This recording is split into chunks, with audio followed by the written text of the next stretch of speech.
പക്ഷേ അസഹ്യമായിട്ട് വേറെ കുറച്ച് ലക്ഷണങ്ങൾ കൂടെ കണ്ടപ്പോൾ അവരെടുത്ത് പോവുകയും ചികിത്സ നടത്തുകയും ചെയ്തപ്പോഴാണ് അറിയുന്നത് അത് ക്യാൻസറാണ് എന്നുള്ളത്. അനാവശ്യമായിട്ട് ആളുകൾ പേടിക്കും. അതുകൊണ്ട് എപ്പോഴും കേട്ടിട്ട് മാത്രം പേടിക്കുക. ഇടയ്ക്കിടയ്ക്ക് പനി വരിക, പ്രത്യേകിച്ച് രാത്രി വരിക, ചുട്ടുപൊള്ളുന്ന തരത്തിലുള്ള പനി ഉണ്ടാവുക. ബുക്കിൽ പഠിച്ചത് അതേപോലെ ഛർദ്ദിക്കാനല്ല, എന്തെങ്കിലും കാര്യങ്ങൾ പറഞ്ഞത് അതേപോലെ ചെയ്യാനല്ല. ഈ പറഞ്ഞിട്ടുള്ള 10 കാര്യങ്ങൾ ആർക്കെങ്കിലും ഉണ്ടെങ്കിൽ ഉടനെ വൈദ്യസഹായം തേടി അത് ക്യാൻസർ അല്ല എന്ന് ഉറപ്പ് വരുത്താനാണ്. ഹലോ ഫ്രണ്ട്സ്, ഇന്ന് വളരെ പ്രധാനപ്പെട്ടിട്ടുള്ള ഒരു അനുഭവ കഥ നിങ്ങളുമായിട്ട് ഷെയർ ചെയ്യാൻ വേണ്ടിയിട്ടാണ് ഇന്ന് വീഡിയോയുടെ മുന്നിൽ വന്നിട്ടുള്ളത്. എൻ്റെ ഒരു സുഹൃത്തുണ്ടായിരുന്നു, അവൻ്റെ ഉപ്പ ഉണ്ടായിരുന്നു. ഞങ്ങളുടെ ഒക്കെ ഉപ്പ പോലെയാണുള്ളത്. അപ്പോൾ സുഹൃത്തിൻ്റെ വീട്ടിലേക്ക് ഇടയ്ക്ക് പോവും. ഞാൻ ഡോക്ടറായപ്പോൾ പിന്നെ ഏറ്റവും കൂടുതൽ പ്രോത്സാഹിപ്പിച്ചിട്ടുള്ള ഒരാളായിരുന്നു അവർ. മറ്റൊന്നുമല്ല, അവരുടെ മോൻ ഏതായാലും ഡോക്ടറായില്ല, അന്ന് എൻ്റെ കുട്ടി ആവട്ടെ എന്ന് കരുതി എപ്പോഴും നിർദ്ദേശങ്ങൾ തരും. അതുപോലെ ഞാൻ പഠിക്കുന്ന കാലത്ത് തന്നെ BP ഒക്കെ നോക്കാൻ എനിക്ക് കൈ നീട്ടി തന്നിരുന്ന ഒരാളായിരുന്നു. ബാക്കിയൊക്കെ ഇവ എന്നിട്ട് എൻ്റെ ഫ്രണ്ട് അപ്പോൾ പറയുന്നത് ചെയ്യടാ, നീ ഇതൊക്കെ പഠിച്ചിട്ടുണ്ടോ എന്നുള്ളത്. അവൻ്റെ ഉപ്പ അന്ന് പറഞ്ഞിരുന്നു, നീ എൻ്റെ മേലെ പഠിക്ക്, നിനക്ക് ആവശ്യം വരും എന്നൊക്കെ പറഞ്ഞിട്ട്. എനിക്കൊരു ഭയങ്കര സങ്കടമുള്ള കാര്യം പറയാനാണ് ഇപ്പോൾ വന്നിട്ടുള്ളത്. ആ ഉപ്പാക്ക് കഴിഞ്ഞ കുറേ ആയിട്ട് വെയിറ്റ് കുറയലുണ്ടായിരുന്നു. അപ്പോൾ ഞാൻ 2-3 പ്രാവശ്യമായിട്ട് ചോദിച്ചു എന്താണ് ഷുഗറൊക്കെ ഉണ്ടോ എന്നുള്ളത്. അപ്പോൾ അവരുടെ മകളുടെ ഡിവോഴ്സുമായി ബന്ധപ്പെട്ടിട്ടുള്ള കുറച്ച് പ്രയാസത്തിലായിരുന്നു. അപ്പോൾ സ്വാഭാവികമായിട്ടും അതിൻ്റെ ടെൻഷനിലായിരിക്കാം എന്നുള്ളത് കരുതി. പക്ഷേ അസഹ്യമായിട്ട് വേറെ കുറച്ച് ലക്ഷണങ്ങൾ കൂടെ കണ്ടപ്പോൾ അവരെടുത്ത് പോവുകയും ചികിത്സ നടത്തുകയും ചെയ്തപ്പോഴാണ് അറിയുന്നത് അത് ക്യാൻസറാണ് എന്നുള്ളത്. ആ ഒരു സങ്കടം വളരെ വിഷമത്തോടെയാണ് തിരിച്ചറിയുന്നത്, സ്വന്തം വീട്ടിലുള്ള ഒരാൾക്ക് വന്ന പോലെ. അപ്പോൾ ഇത് നിങ്ങളോട് ഇപ്പോൾ വീഡിയോയിൽ വന്നിട്ടുള്ള എന്താ അറിയോ, ഞാനൊക്കെ പഠിച്ചത് കൊണ്ട് നിങ്ങൾക്ക് ഉപകാരം ഉണ്ടാവണം എന്ന് കരുതിയിട്ടാണ് ഒരു 10 കാര്യങ്ങൾ പറഞ്ഞുതരാം. ഇത് നിങ്ങളെ വീട്ടിൽ ആർക്കെങ്കിലും ഉണ്ടെങ്കിൽ അപ്പം പോയിട്ട് ടെസ്റ്റ് ചെയ്യും. നമ്മളെ നാട്ടുകാരുടെ ഒരു സ്വഭാവമുണ്ട്, ചെറിയൊരു കാര്യം വരുമ്പോഴത്തേന് പേടിച്ച് ബേജാറാവും. എന്നാൽ കുറഞ്ഞ വിഭാഗം അതിനെതിരുള്ളവരുണ്ട്. എന്ത് വന്നാലും ടെസ്റ്റ് ചെയ്യാനും പോവില്ല, ശ്രദ്ധിക്കാനും പോവില്ല. മനസ്സിലാക്കുക, ക്യാൻസർ എന്ന് പറഞ്ഞാൽ വലിയ രോഗമല്ല. പക്ഷേ ക്യാൻസർ ആദ്യഘട്ടത്തിൽ ശ്രദ്ധിക്കുകയാണെങ്കിൽ നമ്മളെ കൺട്രോളിൽ കിട്ടും. ഇപ്പോൾ പഴയ പോലെയൊന്നും അല്ല. അതുകൊണ്ട് തന്നെ ഈ കാര്യങ്ങളുണ്ടെങ്കിൽ വല്ലാതെ വലിച്ചു നീട്ടരുത്, ഉടനെ ചികിത്സ തേടുക. ഇത് ഞാൻ പറയുന്നത് നിങ്ങൾ ആശുപത്രിക്ക് വരുത്താനല്ല. നിങ്ങൾ ചെറിയ കാര്യങ്ങൾ പറഞ്ഞ് അരിമ്പാറ പോലും പറഞ്ഞ് ക്യാൻസർ ആക്കുന്ന ഒരു കാലഘട്ടത്തിൽ നിൽക്കുന്നത് ആ സാഹചര്യത്തിൽ ചെറുത് പറഞ്ഞ് വലിയ വലിയ ടെസ്റ്റുകളിലേക്ക് നയിക്കാനല്ല. നിങ്ങൾ ചെറിയ ക്യാൻസർ വന്ന് അത് ശ്രദ്ധിച്ച് ഇപ്പം തന്നെ പിടിക്കുകയാണെങ്കിൽ വലിയ വലിയ രോഗങ്ങൾ വരാതെ ഇത് ക്യാൻസർ ആണെങ്കിൽ തന്നെ അതിനെ ചെറുത്ത് നിർത്താൻ കഴിയും. അപ്പോൾ ആ ഒരു ലക്ഷ്യത്തോടെയാണ് ഇന്ന് വീഡിയോ ചെയ്യുന്നത്. സാധാരണ ഒരു വീഡിയോ ചെയ്യുകയാണെങ്കിൽ ഒരുപാട് പ്രിപ്പയർ ചെയ്യും. ഇന്ന് അങ്ങനെ കൂടുതൽ പ്രിപ്പയർ ചെയ്യാൻ കഴിഞ്ഞിട്ടില്ല. കാരണം ഇപ്പം ഞാനൊരു വീഡിയോക്ക് വേണ്ടിയല്ല, അതിൻ്റെ അപ്പുറം ഞാൻ കണ്ടിട്ടുള്ള ആ സംഗതി കണ്ടപ്പോൾ വേഗം നിങ്ങളോട് പറയണം എന്ന് കരുതി. അപ്പോൾ ക്യാൻസർ ഉണ്ടാവുകയാണെങ്കിൽ ശരീരം കാണിക്കുന്ന 10 ലക്ഷണങ്ങൾ പറഞ്ഞുതരാം. ഒന്നാമത്തത്, ശരീരം മെലിയും, ഒന്നാകെ മെലിയും. അപ്പോൾ കുറേ ആൾക്കാർ ഷുഗർ വന്നിട്ടുള്ള ആളുകൾ ഉണ്ടാവുമല്ലോ, പറയും ഡോക്ടറെ ഞങ്ങൾക്ക് ഷുഗർ ഉണ്ടല്ലോ, മെലിഞ്ഞല്ലോ. അല്ലെങ്കിൽ കുറേ പരീക്ഷയ്ക്ക് തോറ്റ് ജോലി കിട്ടാതെ ടെൻഷൻ അടിച്ച് അല്ലെങ്കിൽ പ്രേമനൈരാശ്യത്തിൽ താടി നീട്ടി വളർത്തി മെലിഞ്ഞു പോയ ആളുകളുണ്ടാവും. ഇവരൊന്നുമല്ല, പ്രത്യേകിച്ചൊരു കാരണം നിങ്ങൾക്ക് കാണാനില്ല, അങ്ങനെ ശരീരം മെലിയ. 10-40 വർഷമായിട്ട് ആൾ മെലിഞ്ഞതാണ്, അങ്ങനെയുള്ള ആൾ പെട്ടെന്ന് മെലിഞ്ഞു എന്നുള്ളെങ്കിലോ, അല്ലെങ്കിൽ പെട്ടെന്ന് വീട്ടിൽ നിന്ന് മാറി ഹോസ്റ്റലിൽ താമസം തുടങ്ങി വെജിറ്റേറിയൻ ആയി എന്നുണ്ടെങ്കിൽ ഒന്നും പേടിക്കണ്ട. അകാരണമായിട്ടൊരു 40 വയസ്സൊക്കെ കഴിഞ്ഞിട്ട് ഒന്നാകെ മെലിയുന്നുണ്ടെങ്കിൽ ഉടനെ എന്താ കാരണം എന്നുള്ളത് നോക്കണം. പ്രത്യേകിച്ച് ഷുഗർ ഉണ്ടോ നോക്കുക, ഉണ്ടെങ്കിൽ നമുക്ക് അത് തിരിച്ചറിയാം. ഇല്ല, ഇങ്ങനത്തെ ഒന്നും കാരണങ്ങളില്ലെങ്കിൽ നമ്പർ 1 അതൊന്ന് സൂക്ഷിക്കണം. അതെന്താ കാര്യം എന്നും കൂടെ പറഞ്ഞുതരാം. ഇത് പറഞ്ഞ് മനസ്സിലാക്കാൻ വേണ്ടിയിട്ട് എന്താ ക്യാൻസർ എന്നുള്ളത് നിങ്ങൾക്ക് പറഞ്ഞുതരാം. ഇപ്പോൾ ഈ നഖം ഇവിടുന്ന് ഇങ്ങോട്ട് വളരും അല്ലേ, ഇത് പിന്നെയും കുറച്ചും കൂടെ വളരും. അതല്ലാതെ ഇതിങ്ങനെ വന്ന് ഈ ക്യാമറൻ്റെ അടുത്ത് നിങ്ങളുടെ അടുത്തേക്ക് വരെ വളരുമോ? ഇല്ലല്ലോ. ഈ മുടിക്ക് വളരുന്നതിനൊരു പരിധി ദൈവം നിശ്ചയിച്ചിട്ടുണ്ട്. അല്ലെങ്കിൽ നിങ്ങളുടെ ഹൈറ്റ്, നിങ്ങൾ ചെറിയ കുട്ടിയായപ്പോൾ ആകെ എന്തായിരുന്നു, ഒരു 30 സെൻറ്റിമീറ്റർ 40 സെൻറ്റിമീറ്റർ ഉണ്ടായിരുന്നിടത്തു നിന്ന് എന്തായി, വലുതായി 6 അടിയായി. പിന്നെന്തില്ല, വളരില്ല. ദൈവം അവിടെ ആ വളർച്ച നിർത്തിയിട്ടുണ്ട്. ഇങ്ങനെ ഓരോ കോശത്തിനും ദൈവം എന്ത് ചെയ്തിട്ടുണ്ട്, ഈ വളർച്ചയെ പിടിച്ചു നിർത്താനുള്ളൊരു പവർ ജനിതകമായിട്ട് കൊടുത്തിട്ടുണ്ട്. എന്നാൽ ചില സെല്ലുകൾക്ക് ആ വളർച്ച നിൽക്കില്ല. നിങ്ങളുടെ വയറ്റിൽ ചെറിയൊരു അരിമ്പാറ വരികയാണെങ്കിൽ ആ അരിമ്പാറൻ്റെ വലുപ്പത്തിൽ അത് അവിടെ നിന്നു. പക്ഷേ എന്നാൽ അതിലെ സെല്ലുകൾ അത് നിൽക്കാതെ ഒന്നാകെ വളർന്നൊരു കോളിഫ്ലവറിൻ്റെ വലുപ്പമായി, പിന്നെ അതിലേറെ വലുപ്പമായി, അങ്ങനെ വലുതാവുകയാണ് ക്യാൻസർ എന്ന് പറയുന്ന രോഗം. അപ്പോൾ ശരീരത്തിന് അമിതമായി വളരാനുള്ള സിഗ്നൽ കിട്ടി അത് അമിതമായിട്ട് ഒന്നാകെ വളരുന്നതാണ് എന്ത്, ക്യാൻസർ. അപ്പോൾ സ്വാഭാവികമായിട്ടും മെലിയുന്നത് എന്താണ് ചോദിച്ചാൽ, ഇങ്ങനെ ഇപ്പോൾ നമ്മളുടെ വയറിലാണ് ഒരു മുഴ വളരണമെന്ന് കരുതുക. അപ്പോൾ അത് വളരാനുള്ള എനർജിയൊക്കെ എവിടുന്ന് എടുക്കുക, കൊഴുപ്പൊക്കെ എവിടുന്ന് എടുക്കുക, നമ്മുടെ ശരീരത്തിൽ നിന്ന്. അപ്പോൾ സ്വാഭാവികമായിട്ടും ആ കൊഴുപ്പ് കൊടുക്കുമ്പോൾ നമ്മുടെ ശരീരം മെലിഞ്ഞു വരികയാണ്. അതാണ് ക്യാൻസർ വരുമ്പോൾ ശരീരം മെലിയുന്നത്. അപ്പോൾ അകാരണമായി മെലിയുന്നവർ ശ്രദ്ധിക്കുക. ഇനി രണ്ടാമത്, നല്ല ക്ഷീണമായിരിക്കും, നല്ല കുഴക്കമായിരിക്കും, പെട്ടെന്ന് കിതക്കുക, ഒരു പാട്ട് പാടി കഴിയുമ്പോഴേക്ക് ഇതാവുക. പിന്നെ അതുപോലെ തന്നെ ഒന്ന് കോണി കയറി കഴിയുമ്പോഴത്തേന് അസാധാരണമായിട്ട് ക്ഷീണിക്കുക, പെട്ടെന്ന് ഉറങ്ങണം തോന്നുക. സ്ഥിരമായിട്ട് കഠിനാധ്വാനിയായി സ്ഥിരോത്സാഹിയായി ജോലി ചെയ്തവർക്ക് മറ്റ് കാരണങ്ങളൊന്നുമില്ല. അതായത് പ്രത്യേകം പറയാട്ടോ, നാളെ ഓടി ആശുപത്രിക്ക് വരാനല്ല. നിങ്ങൾ ഷുഗർ ഉള്ളവരാണെങ്കിൽ അങ്ങനെ ആയിരിക്കും, നിങ്ങൾ പ്രഗ്നൻ്റ് ആണെങ്കിൽ അങ്ങനെ ആയിരിക്കും, ഈവൺ നിങ്ങൾക്കൊരു രക്തക്കുറവുണ്ടെങ്കിൽ പോലും അങ്ങനെ ആയിരിക്കും. അപ്പം അങ്ങനെയൊന്നുമില്ലാതെ പെട്ടെന്ന് ശരീരം ക്ഷീണിക്കുകയാണെങ്കിൽ എന്ത് ചെയ്യണം? ഇത്തരം ആളുകൾ ശ്രദ്ധിക്കണം. ഇതെങ്ങനെയാണ് വരിക അറിയോ? ഈ പെട്ടെന്ന് ഇത് വരാനുള്ള കാരണം എന്താ പറഞ്ഞാൽ, നമ്മുടെ ശരീരത്തിന് ഒരുപാട് ഊർജ്ജം വേണം. ആ ഊർജ്ജം കഴിക്കുന്ന ഭക്ഷണത്തിൽ നിന്ന് കിട്ടും.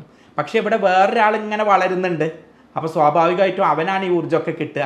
അങ്ങനെ കിട്ടുമ്പോഴാണ് നമ്മളുടെ ശരീരം ഒന്നാകെ വളരെ വേഗത്തിൽ ക്ഷീണിക്കുന്നത്. അങ്ങനെ വരികയാണെങ്കിൽ ഈ കാര്യം ഒന്ന് സൂക്ഷിക്കണം. മൂന്നാമത്തത് സഹോദരിമാരോടാണ് പറയാനുള്ളത്. ബ്രസ്റ്റ് ക്യാൻസർ നല്ല വ്യാപകമാണ്. അപ്പോൾ ഇതിൻ്റെ ലക്ഷണം എന്താണെന്ന് പറഞ്ഞു കഴിഞ്ഞാൽ, ബ്രസ്റ്റിൽ തടിപ്പുണ്ടാവും, വേദന ഉണ്ടാവും, സ്കിന്നിൽ പൊട്ടിയ പോലെ ഉണ്ടാവും, മുലക്കണ്ണ് ഉള്ളിലേക്ക് വലിഞ്ഞു വന്നിട്ടുണ്ടാവും, അതല്ലെങ്കിൽ മുലക്കണ്ണിൻ്റെ അവിടെ പൊട്ടലുണ്ടാവും, മുലക്കണ്ണിൽ നിന്ന് എന്തെങ്കിലും, നിപ്പിളിൽ നിന്ന് എന്തെങ്കിലും ദ്രാവകം പുറത്തേക്ക് വരുന്നുണ്ടാവും, വേദന ഉണ്ടാവും, തൂങ്ങി വരുന്നുണ്ടാവും, നിപ്പിളിൻ്റെ സൈസോ ഷെയ്പ്പോ അല്ലെങ്കിൽ ബ്രസ്റ്റിൻ്റെ സൈസോ ഷെയ്പ്പോ വലിപ്പോ എന്തെങ്കിലും മാറ്റങ്ങളുണ്ടാവും. ഇത്തരത്തിൽ എന്തെങ്കിലും ഉണ്ടെങ്കിൽ ഒറ്റയടിക്ക് ക്യാൻസർ എന്ന് പറഞ്ഞ് പേടിക്കേണ്ട. സാധാരണ രീതിക്ക് അതിലുണ്ടാവുന്ന ചേഞ്ചസ് കൊണ്ട് അങ്ങനെ വരാറുണ്ട്. പീരിയഡ് ടൈമിലും അങ്ങനെ വരാറുണ്ട്. എന്നാൽ എന്ത് ചെയ്യുക, അങ്ങനെ ഉണ്ടെങ്കിൽ അതൊരു വിദഗ്ധ ഡോക്ടറുടെ, ഒരു ലേഡി ഡോക്ടറെ കൊണ്ടൊന്ന് ജസ്റ്റ് നോക്കിച്ചാൽ തന്നെ ഒറ്റയടിക്ക് അത് കല്ലപ്പുണ്ടോ, തടിപ്പുണ്ടോ, ഉള്ളിലേക്കുണ്ടോ, ഇളകുന്നുണ്ടോ എന്നൊക്കെ നോക്കിയാൽ അവർക്കത് കൃത്യമായിട്ട് അറിയാൻ കഴിയും. അപ്പോൾ ഞാൻ എപ്പോഴും ലേഡി സഹോദരിമാരോട് പറയും, നിങ്ങൾ ഇത് ഇടയ്ക്കിടയ്ക്ക് ചെക്ക് ചെയ്ത് നോക്കുക. ഉണ്ടെങ്കിൽ പറയാൻ മടിക്കണ്ട. അങ്ങനെ എന്തെങ്കിലും ഉണ്ടെങ്കിൽ വേറെ രോഗം കൊണ്ടായിരിക്കാം, പേടിക്കൊന്നും വേണ്ട, ഇത് മറച്ച് വെക്കണ്ട. ചിലപ്പോൾ അങ്ങനെയാണെങ്കിൽ ഇത് വേഗത്തിൽ ചികിത്സിക്കാൻ ഈ ലക്ഷണം വളരെയേറെ സഹായകരമാണ്. ഇതുപോലെ തന്നെ ചെറിയ കഴല വീക്കങ്ങൾ, നമ്മൾ കഴല കൊളത്തുന്ന കണ്ടിട്ടില്ലേ? കാലിലൊക്കെ മുറിയായി കഴിഞ്ഞാൽ, വെച്ച് കുത്തി കഴിഞ്ഞാൽ അഴകിൽ കഴല കൊളത്തൂലേ? അല്ലെങ്കിൽ പല്ലുവേദന ഉള്ളവർക്ക് ഇവിടെ കഴല കൊളത്തൂലേ? കഫക്കെട്ടുള്ളവർക്ക് ഇവിടെ കഴല കൊളത്തൂലേ? ഇത്തരത്തിൽ മുറിവോ മറ്റോ ഉണ്ടെങ്കിൽ കഴല കൊളത്തും. എന്നാൽ ഇങ്ങനെ ഒന്നുമില്ലാതെ ഇരിക്കുന്ന ഒരാൾക്ക് ഇത്തരത്തിൽ കഴല കൊളത്തുകയാണെങ്കിൽ സൂക്ഷിക്കുക. കാരണം ലിംഫ് നോഡിലോ മറ്റോ ക്യാൻസർ ഉണ്ടാവുകയോ അതിൻ്റെ പരക്കൽ, മെറ്റാസ്റ്റാറ്റിസ് എന്നൊക്കെ പറഞ്ഞിട്ടുള്ള സംഗതി ഉണ്ടാവുമ്പോൾ ഇത്തരത്തിൽ അസാധാരണമായിട്ടുള്ള വീക്കം ഉണ്ടാവും. സ്ത്രീകളുടെ ആക്സില എന്ന് പറഞ്ഞിട്ടുള്ള കക്ഷത്തിൻ്റെ ഭാഗത്ത്, അഴകിൻ്റെ ഭാഗത്ത്, കഴുത്തിൻ്റെ ഭാഗത്ത് ഇങ്ങനെയുള്ള വീക്കമോ മുഴയോ ഉണ്ടാവുക. സാധാരണത്തിൽ കവിഞ്ഞിട്ടുള്ള മുഴകൾ അങ്ങനെ ഉണ്ടാവുകയും ഈ കഴലകൾ വളരെയേറെ വലുതാവുകയും ചെയ്യുകയാണെങ്കിൽ ഉടനെ ഡോക്ടറെ കാണിക്കേണ്ടതാണ്. പിന്നെ നിങ്ങൾക്ക് മലത്തിൽ ബ്ലഡ് കാണുകയാണെങ്കിൽ, സാധാരണ രീതിക്ക് പൈൽസ് ഉണ്ടാവുമ്പോൾ ഉണ്ടാവും, ഫിഷർ ഉണ്ടാവുമ്പോൾ ഉണ്ടാവും, ഫിസ്റ്റുൽ ഉണ്ടാവുമ്പോൾ ഉണ്ടാവും, ഇങ്ങനെയൊക്കെ ഉണ്ടാവുമ്പോൾ എന്തുണ്ടാവും? അൾസർ ഉണ്ടെങ്കിൽ ഉണ്ടാവും. ഇങ്ങനെയൊക്കെ ഉണ്ടെങ്കിൽ എന്തുണ്ടാവും? മലത്തിൽ രക്തം കാണും. പക്ഷെ എന്ത് ചെയ്യരുത്, ഇത് അങ്ങനെ കണ്ടാൽ, പ്രത്യേകിച്ച് പ്രവാസി സുഹൃത്തുക്കളൊക്കെ ആണെങ്കിൽ എന്താ ചെയ്യുക? ഇത് പ്രശ്നമല്ല, അങ്ങനെ ഉണ്ടായിരുന്നു, അവന് മൂലക്കുരിയായിരുന്നു, ഇപ്പോൾ ഈ ഭക്ഷണം കഴിക്കുന്ന എല്ലാവർക്കും ഉണ്ട് എന്ന് പറഞ്ഞ് നിസ്സാരമാക്കരുത്.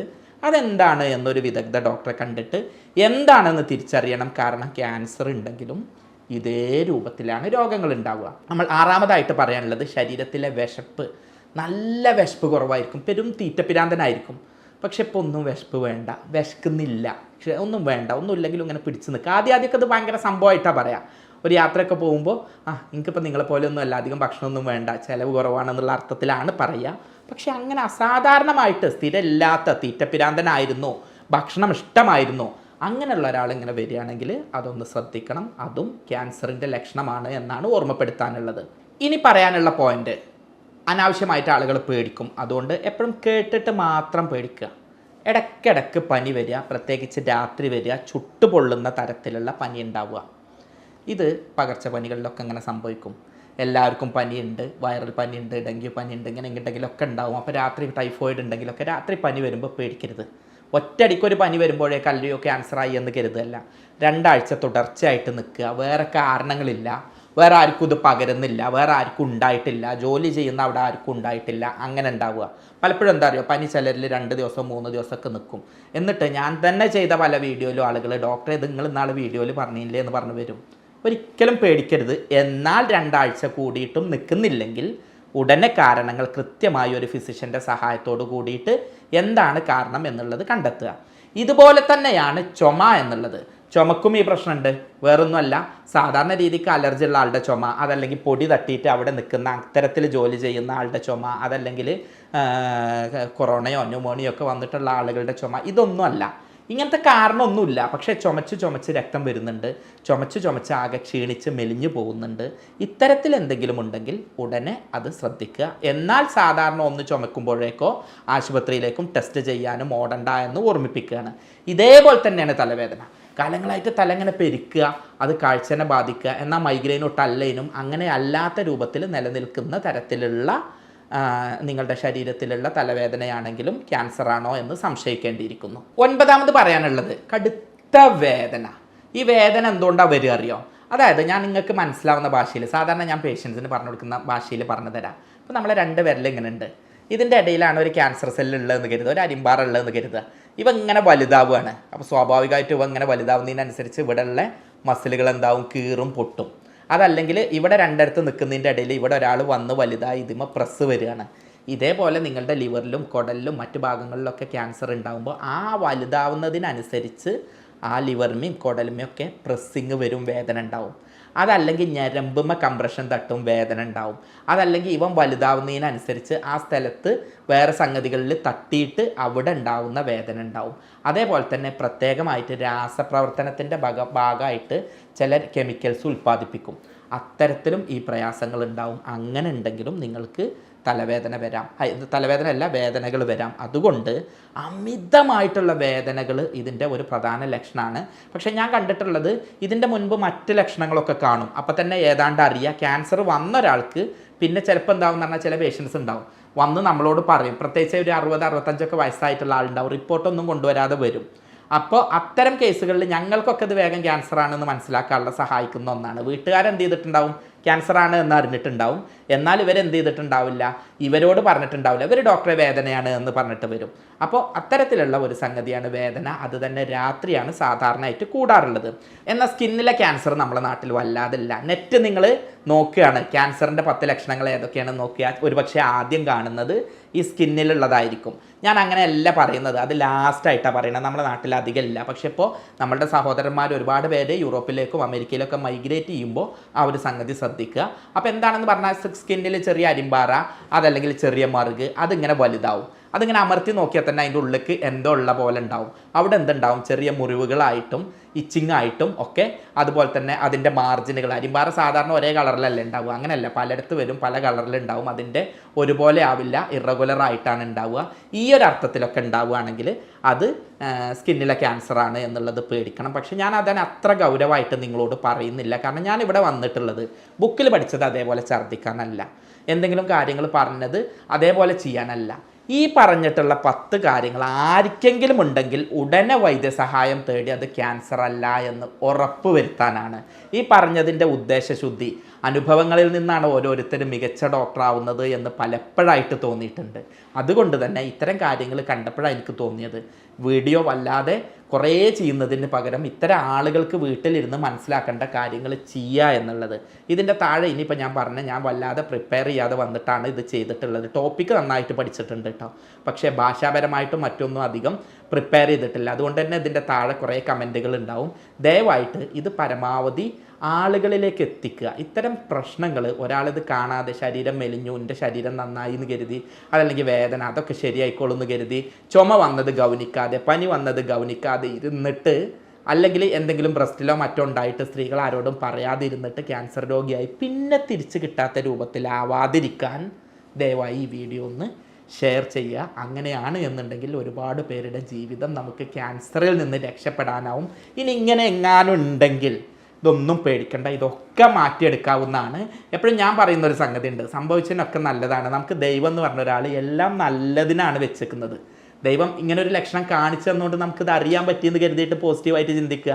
അല്ലാതെ അയ്യോ എൻ്റെ ബ്രസ്റ്റിൽ മുഴ ഉണ്ടല്ലോ, എനിക്ക് ക്യാൻസർ ആയല്ലോ പറഞ്ഞിട്ട് പേടിക്കല്ല വേണ്ടത്. ഓക്കെ, ഇത് കണ്ടല്ലോ, ഇനി ഇത് മാറ്റിയെടുക്കാം. ഇന്നത്തെ കാലത്ത് അത് മാറ്റിയെടുക്കാനുള്ളതേ ഉള്ളൂ. അത്തരത്തിൽ പറഞ്ഞ് പേടിപ്പിക്കുകയല്ല ചെയ്യുന്നത്, പോസിറ്റീവായിട്ട് നിങ്ങളോടൊപ്പം നിൽക്കുകയാണ് ചെയ്യുന്നത്. ഈ വീഡിയോ പരമാവധി എല്ലാവരിലും എത്തിക്കുക. സ്നേഹത്തോടെ doctor Basil Yusuf, doctor Basil സോമിയോ ഹോസ്പിറ്റൽ, പാണ്ടിക്കാട്, മലപ്പുറം ജില്ല.